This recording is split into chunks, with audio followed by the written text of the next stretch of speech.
A noite caía sobre as colunas brancas da mansão de mármore, e o vento batia nas cortinas como um aviso silencioso. Dentro, o ar era denso, pesado de um silêncio que gritava mais do que qualquer palavra. Leonardo Bastos, o homem mais temido e admirado do país, estava parado diante da lareira. O fogo refletia em seus olhos azuis frios, tão duros quanto o aço das empresas que possuía. Do outro lado da sala, Elisa, sua esposa, observava em silêncio. Vestia seda, mas parecia feita de vidro. O casamento deles, antes uma promessa de amor, agora era um contrato quebrado, um acordo desfeito pela dor da infertilidade.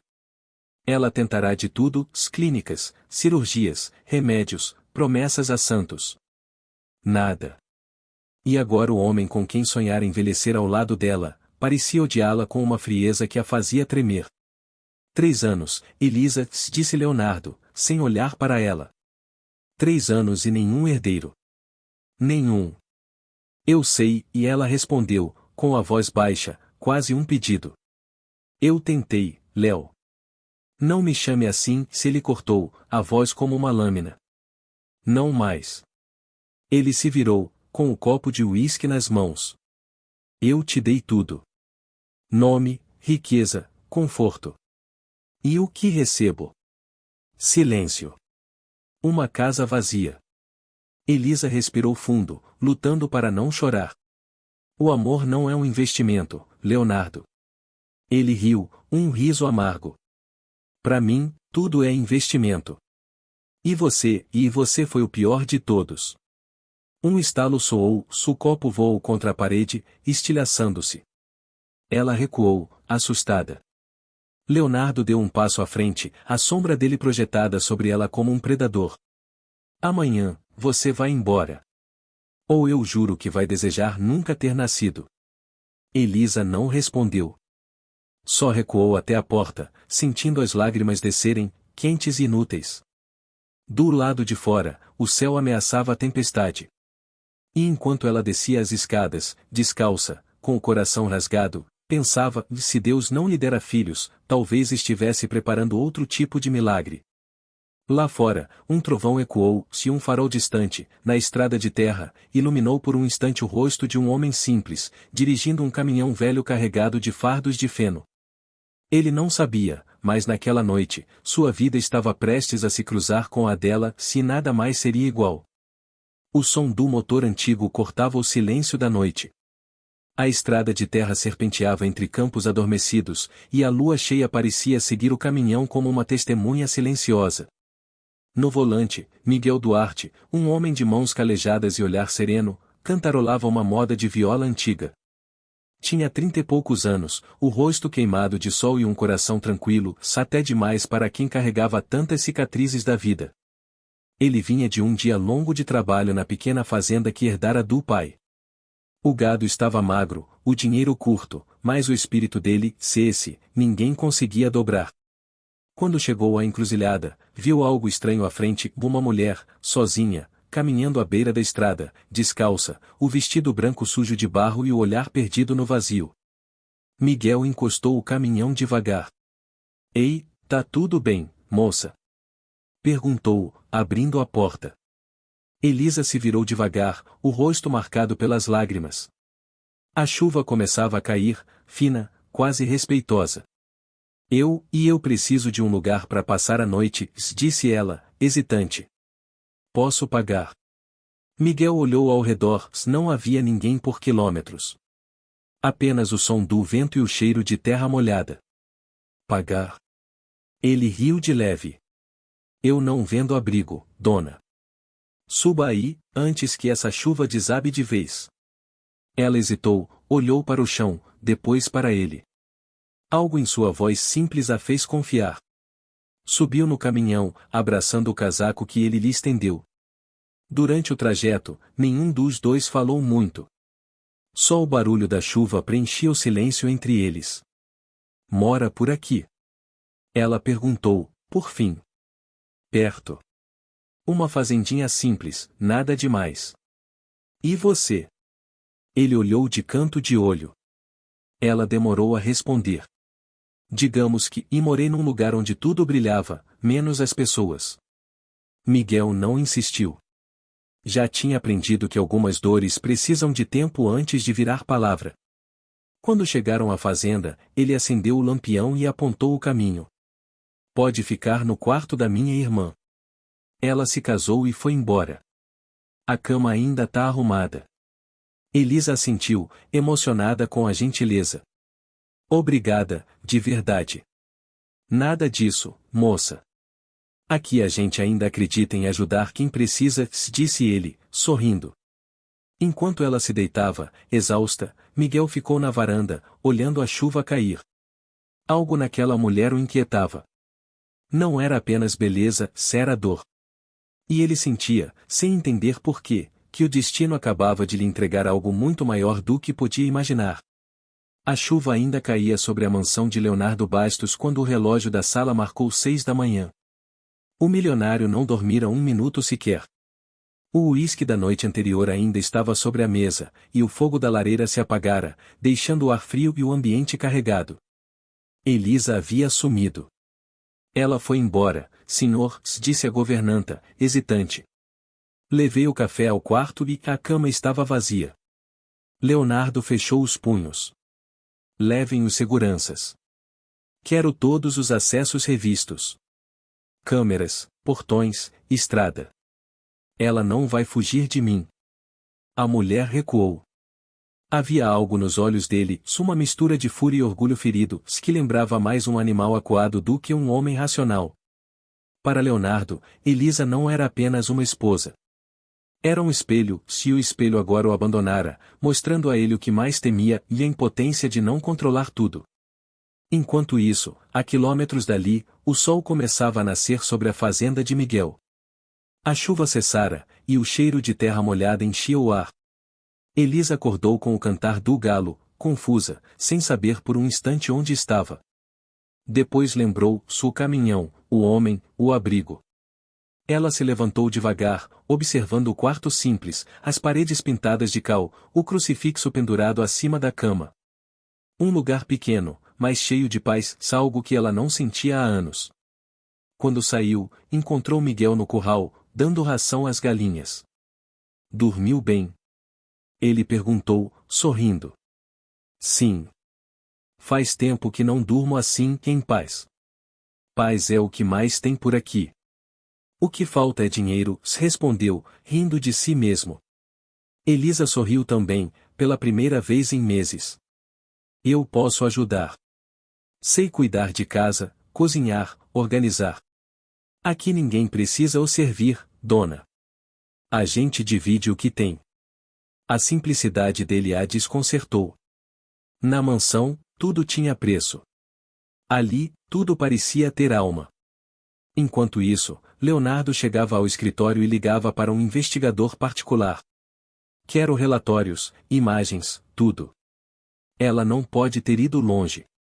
O senhor quer que a encontremos, e viva? Perguntou o homem, hesitando. Leonardo demorou para responder. Sim. Mas quero que se lembre do que ela me fez. Quero que sofra antes de voltar. O investigador não fez mais perguntas. Do outro lado da linha, o som da chuva cessava, se o início de uma caçada cruel começava. O sol subia preguiçoso por trás das colinas, dourando o campo com um brilho quase sagrado. O cheiro de café fresco e pão de milho se espalhava pela pequena cozinha da fazenda. Elisa, de avental simples, mexia uma panela de leite enquanto observava Miguel pelo vão da janela. Ele consertava uma cerca, o corpo forte curvado sobre o trabalho, o suor escorrendo pela testa. Havia algo nele que a fazia sentir segurança, uma paz que não vinha de palavras, mas de presença. Nos primeiros dias, ela se esforçou para ser útil, lavava a roupa, cuidava das galinhas, plantava hortaliças. O que antes seria considerado humilhante em sua vida de luxo, agora parecia cura. Miguel observava tudo em silêncio. Percebia que aquela mulher, delicada e misteriosa, trazia no olhar um passado de dor que ela tentava esconder. Uma tarde, enquanto recolhiam lenha, ele perguntou. Sabe, moça, você nunca me disse seu nome verdadeiro. Ela hesitou. Elisa. Bonito. E raro por aqui. Raro é um homem que ajuda uma estranha sem querer nada em troca, disse ela, sorrindo de leve.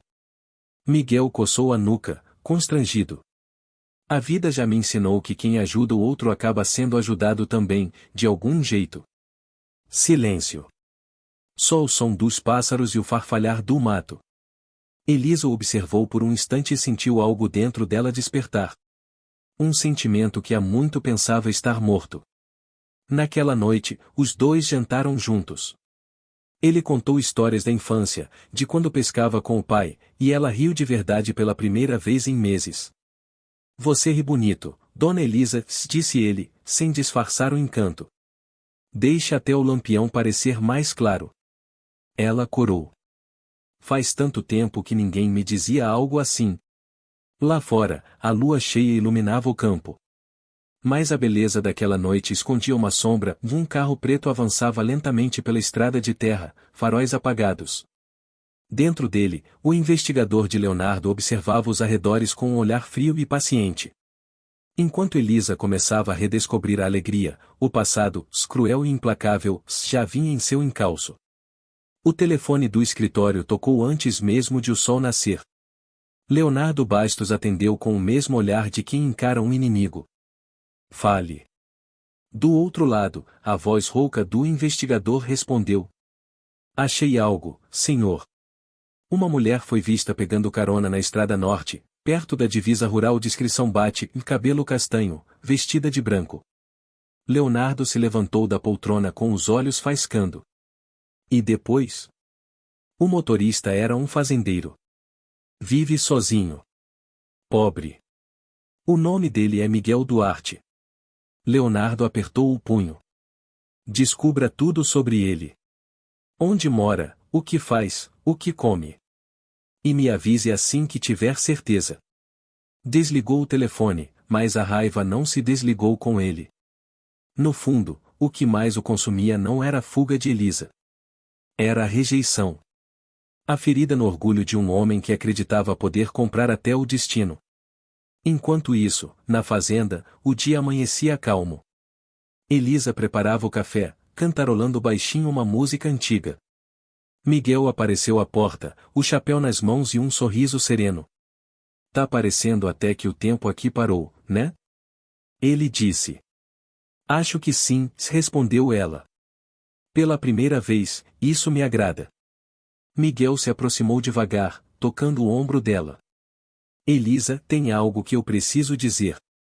Eu não sei quem você é, nem o que deixou para trás, mas eu sinto que você não veio para cá por acaso.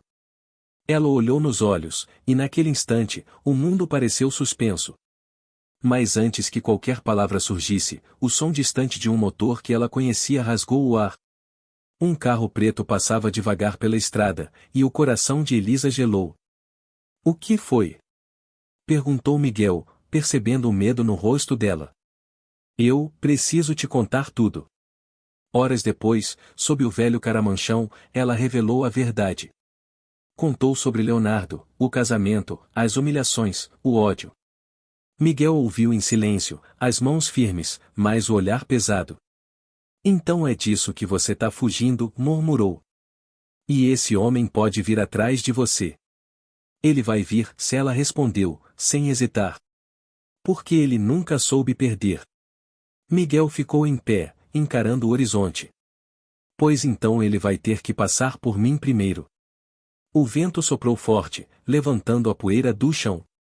Elisa o observou, assustada e comovida. Pela primeira vez, alguém estava disposto a ficar entre ela e o inferno que deixará para trás. Mas nas sombras da estrada, o investigador fotografava de longe cada movimento, cada toque, cada olhar. E no dia seguinte, aquelas fotos estariam sobre a mesa de Leonardo Bastos. Leonardo Bastos encarava as fotos espalhadas sobre a mesa de Mogno. Nelas, Elisa aparecia sorrindo. Um sorriso que ele já não lembrava. E ao lado dela, um homem simples, de chapéu surrado e olhar calmo, Miguel Duarte. Então é aqui que ela se escondeu, e murmurou, girando o copo de uísque. O investigador ficou em pé, imóvel, esperando ordens. O senhor quer que eu resolva? Perguntou em voz baixa. Leonardo o cortou com um gesto. Ainda não. Essa mulher me pertence. Eu mesmo vou buscá-la. Ele se levantou e caminhou até a janela. Lá fora, o céu de São Paulo começava a escurecer, prenunciando uma tempestade. Mas dentro dele, a tempestade já rugia há dias. Na fazenda, a rotina corria simples. Elisa aprendia a tirar leite, a cuidar da horta, e até ria quando Miguel a ensinava a laçar o gado. Os dois começaram a se aproximar de um jeito natural, não por necessidade, mas por afinidade. Ele lhe devolvia o que o mundo tirara: indignidade, calma, pertencimento. Certa noite, sentados no alpendre, ela perguntou: Miguel, você acredita que a vida dá segundas chances? Ele olhou o horizonte. Acredito, sim. Mas às vezes, a gente precisa ser corajoso o bastante para merecer a segunda chance. E se o passado voltar para cobrar? Então a gente enfrenta junto. Aquelas palavras ficaram ecoando no coração dela, e no silêncio que se seguiu, o toque das mãos se transformou em um gesto de ternura. Mas a paz durou pouco. Na manhã seguinte, um carro preto entrou na estrada de terra. Miguel estava cortando lenha quando viu o veículo se aproximar. Um homem desceu, terno caro, expressão gelada. Leonardo Bastos. Então é você, disse Leonardo, com a voz carregada de desprezo. O fazendeiro que achou que podia tocar o que é meu. Miguel segurou o machado com firmeza, mas não o ergueu. Ninguém é dono de ninguém, senhor. Leonardo riu, sarcástico. Você não entende o que ela é. Uma mulher que destruiu meu nome, minha honra. Uma ingrata. O que eu entendo, respondeu Miguel, firme, se é que a única coisa destruída aqui é o coração dela. E parece que foi o senhor quem fez isso. Os dois se encararam como predador e guardião. Elisa apareceu na varanda, o rosto pálido. Leonardo, e por favor. Vai embora. Vai embora? Ele gritou, o controle se rompendo. Depois de tudo o que fiz por você. Você vai me humilhar na frente de um qualquer? Miguel deu um passo à frente. Acho melhor o senhor sair da minha propriedade. Leonardo se aproximou, os olhos ardendo. Você não sabe com quem está mexendo. E o senhor não sabe o que é amor, respondeu Miguel, baixo, mas firme. Por um segundo, o tempo parou. Então Leonardo deu um passo atrás, respirou fundo e sorriu, um sorriso frio, que não trazia paz, só ameaça. Isso ainda não acabou. Entrou no carro e partiu, levantando poeira. Mas no olhar dele, havia algo pior que ódio, promessa de vingança. Elisa tremia. Miguel a segurou pelos ombros. Ele não vai parar, Miguel. Eu conheço aquele olhar. Então vamos estar prontos quando ele voltar. E, ao longe, o trovão rasgou o céu, o presságio de uma guerra que estava apenas começando. Nos dias que se seguiram à visita de Leonardo, a fazenda mergulhou em um silêncio tenso. Miguel fingia calma, mas dormia pouco. Toda vez que um carro passava na estrada, ele se erguia em alerta. Elisa tentava disfarçar o medo, mas o passado havia batido à sua porta, se ele tinha nome, dinheiro e sede de vingança. Em São Paulo, Leonardo Bastos acionou sua influência como quem move peças num tabuleiro. Fez ligações, assinou cheques, subornou gente. Em poucos dias, os bancos começaram a cobrar uma dívida que Miguel nunca fez, e fiscais apareceram na fazenda alegando irregularidades ambientais. Coincidência, disseram. Mas nada na vida de Leonardo era coincidência. Enquanto os homens marcavam o gado e revistavam o terreno, Miguel apenas observava, o rosto firme, mas o coração queimando. Elisa correu até ele. Isso é culpa minha. Ele está fazendo isso por minha causa. Miguel respirou fundo. Não. Isso é culpa dele. E eu não vou baixar a cabeça para nenhum homem só porque tem dinheiro. Mas as semanas seguintes foram cruéis. A fazenda, já pobre, começou a perder tudo. A cooperativa cortou o fornecimento, a conta do banco foi bloqueada, e os poucos empregados que restavam tiveram que ir embora. Numa noite chuvosa, Elisa o encontrou sentado no alpendre, olhando o campo vazio. Miguel, me perdoa. Eu devia ter ido embora antes. Se você fosse embora, eu não teria por quem lutar. Ele a olhou nos olhos. Eu prefiro perder tudo do que ver você voltar para aquele homem. Elisa segurou a mão dele. Ele não vai parar. Então a gente também não vai. Na cidade, Leonardo recebia relatórios diários. O investigador entregava as pastas uma a uma em multas, embargos, ordens de despejo. O senhor conseguiu o que queria. A fazenda vai a leilão em 30 dias. Leonardo ficou em silêncio, olhando pela janela. Por um instante, parecia satisfeito. Mas algo corroía sua inquietação que ele não sabia nomear. E ela? Perguntou, por fim. Continua com ele. Leonardo fechou os olhos, e uma raiva fria o atravessou. Então ela ainda não entendeu. Vou fazê-la me procurar. Na fazenda, o tempo parecia se esfarelar. A colheita se perdeu com a chuva, o trator quebrou, e o desespero bateu à porta. Mas mesmo na pobreza, havia algo que Leonardo nunca teve, em verdade. Miguel e Elisa dividiam o pão, o silêncio, e o abrigo. E ali, no meio do nada, nasceram sentimentos que nem a raiva de um homem poderoso poderia apagar. Só que o amor, às vezes, tem um preço, se Leonardo estava prestes a cobrá-lo. Leonardo Bastos nunca foi um homem de esperar. Quando o destino teima em resistir, ele o compra, torce e molda, até obedecer. E naquela manhã chuvosa, diante do espelho de seu escritório, ele traçava um novo plano. Um plano que faria Miguel Duarte cair, não pelas mãos, mas pela honra. Vamos fazer do fazendeiro um criminoso, disse ele, frio. Quero manchetes, quero escândalo. O assessor, pálido, assentiu. Entendido, senhor Bastos. Em poucos dias, as engrenagens começaram a girar. Um jornalista o descobriu o que Miguel Duarte estava sendo investigado por tráfico de madeira e receptação de gado ilegal, acusações forjadas com documentos e fotos manipuladas. As matérias se espalharam pelas redes. Fazendeiro acusado de crime ambiental abriga mulher misteriosa fugitiva da alta sociedade. O nome de Elisa apareceu de forma velada, mas quem conhecia o casal Bastos entendeu o recado. Na fazenda, Miguel lia as manchetes com o rosto endurecido. Isso é mentira, disse ele, jogando o jornal na mesa.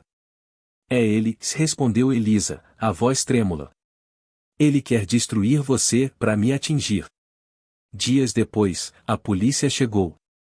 2 carros pretos, homens de farda, mandado judicial na mão. Elisa correu até Miguel. Por favor, foge. E deixar você aqui sozinha? Ele perguntou, indignado. Ela chorava. Eu não aguento ver você pagar por minha culpa. Miguel respirou fundo. A culpa não é sua. É de quem nunca amou de verdade. Os policiais o algemaram diante dela. Senhor Miguel Duarte, o senhor está preso por crime ambiental e falsificação de registros. Elisa gritou, tentando explicar, mas um dos agentes a conteve. Calma, senhora. Ele vai poder se defender. O caminhão da polícia sumiu na estrada, levando o homem que a salvara. Elisa caiu de joelhos no chão de barro, sozinha, com a chuva caindo sobre o corpo e o coração quebrado. No alto de sua cobertura, Leonardo assistia à cena transmitida pelo noticiário. Pronto, murmurou.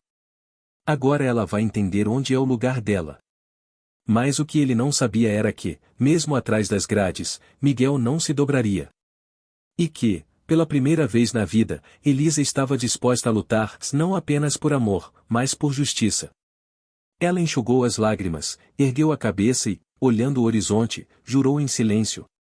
Eu vou te tirar de lá, Miguel. E ele vai pagar por tudo. Elisa entrou na redação de uma emissora de TV com o coração acelerado e um envelope grosso nas mãos. Os jornalistas a olharam com curiosidade, se ninguém imaginava que aquela mulher, de semblante sereno e roupas simples, era a esposa desaparecida do magnata Leonardo Bastos. Meu nome é Elisa Bastos, disse ela à repórter de plantão. E eu tenho provas de que meu marido está destruindo a vida de um homem inocente. A repórter ergueu as sobrancelhas, surpresa. Está dizendo que as acusações contra o fazendeiro Miguel Duarte são falsas? Estou dizendo que ele é a única pessoa que me salvou, respondeu, com firmeza. E que o verdadeiro criminoso é o homem que quer parecer perfeito diante das câmeras. Enquanto isso, Leonardo, em sua cobertura, assinava contratos, cercado de advogados. Mas o relógio estava correndo contra ele. Naquela mesma noite, o Telejornal Nacional exibiria uma entrevista ao vivo se Elisa seria o rosto da verdade que ele tanto tentou apagar. A notícia se espalhou como fogo. Na prisão, Miguel assistia em uma pequena TV do refeitório, os olhos marejados. Elisa apareceu na tela, olhando direto para a câmera, sem medo. Durante anos, vivia ao lado de um homem que acreditava poder comprar tudo, amor, respeito, até o silêncio. Pausa. Respiração firme. Quando ele descobriu que eu não podia ter filhos, decidiu que eu era inútil. Fui humilhada, isolada e quando fugi, ele tentou me destruir usando outro homem, um inocente. O estúdio inteiro ficou em silêncio. Esse homem, Miguel Duarte, me deu abrigo quando eu não tinha nada. Me ensinou que dignidade não se compra. Que amor não é posse. As imagens das provas, as gravações, e-mails, notas de suborno, apareceram no telão. O país inteiro viu o Império Bastos ruir, tijolo por tijolo. Leonardo assistia da sala de reuniões, o rosto pálido, a mão trêmula sobre a taça de vinho. Desliga isso. Agora. Ordenou, mas ninguém se mexeu. Os acionistas, os advogados, todos sabiam que o rei estava nu. No dia seguinte, Miguel foi libertado. O povo da cidade o recebeu na porta do presídio com aplausos. Quando saiu, o sol cegou por um instante e entre as pessoas, ele viu Elisa. Ela correu até ele, chorando. Eu disse que ia tirar você de lá, sussurrou, abraçando-o com força. E eu disse que ia lutar por você até o fim, respondeu ele, a voz embargada. O amor deles, nascido da dor, agora era o escândalo que libertava. Mas ainda faltava um último acerto de contas. Leonardo Bastos, acuado, não iria cair sem levar alguém com ele. E em algum lugar, sozinho, ele observava o noticiário com um olhar sombrio. Isso ainda não acabou, Elisa. Você me tirou tudo e eu vou te mostrar o que é perder de verdade. O vento soprava forte naquela noite, como se anunciasse o último ato. A noite caía sobre a cidade, pesada como uma sentença. Leonardo Bastos dirigia sozinho, os faróis do carro rasgando a estrada. O rosto, outrora símbolo de sucesso, agora era sombra. A imprensa o chamava de o magnata caído. As empresas o abandonavam uma a uma. Os amigos sumiram.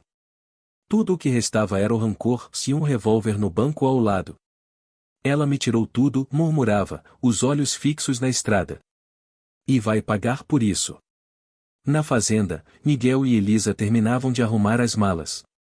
Planejavam recomeçar em outro lugar, longe da cidade, onde o passado não pudesse alcançá-los.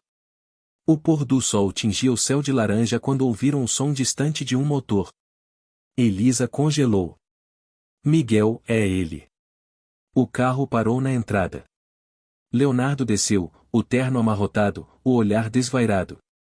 Bela cena, disse ele, com um sorriso torto. O fazendeiro e a santa. Miguel se colocou à frente de Elisa. Vai embora, Leonardo. Acabou. Acabou. Ele riu. Nada acaba enquanto eu quiser. Levantou a arma. O som do ferro frio rompeu o ar. Elisa gritou. Não. Por tudo o que ainda existe em você, não faça isso. Leonardo hesitou. Por um segundo, viu o reflexo de si mesmo nos olhos dela, o homem que um dia a amou, o homem que perdeu o controle. Mas o ódio falou mais alto. O tiro ecoou. O corpo de Miguel cambaleou para trás, caindo no chão. Elisa caiu de joelhos, gritando seu nome, o sangue tingindo o vestido. Leonardo, ofegante, deu 2 passos para trás, apavorado com o que acabará de fazer. O que eu fiz? O que eu fiz? Balbuciou, soltando a arma. Miguel, ainda consciente, segurou a mão de Elisa. Não chora, sussurrou. Eu disse que ia lutar por você até o fim. Sirenas se aproximavam. Alguém da vila ouvirá o disparo e chamar a polícia. Leonardo tentou correr, mas tropeçou, chorando, desesperado. Quando os faróis das viaturas o iluminaram, ele ergueu as mãos, não por arrependimento, mas por exaustão. O império caíra. E com ele, o homem que tentou brincar de Deus. Meses depois, o campo florescia novamente. Miguel sobrevivera, Sabala passará de raspão, milagre segundo os médicos. A fazenda fora devolvida, e com a ajuda dos vizinhos, reconstruída. Numa manhã clara, Elisa caminhou até o portão e olhou o horizonte. Miguel se aproximou, a mão enlaçando a dela. E agora? Perguntou ele, sorrindo. Agora a gente planta outra vez, respondeu ela. Mas desta vez, o que crescer aqui vai ter raiz de verdade. No alto da colina, o vento soprou suave, como se levasse embora o último vestígio de dor. O amor, enfim, não era fuga. Era a casa. E em algum lugar distante, atrás das grades, Leonardo Bastos finalmente compreendia que nada é mais fértil do que o coração de quem aprendeu a perdoar.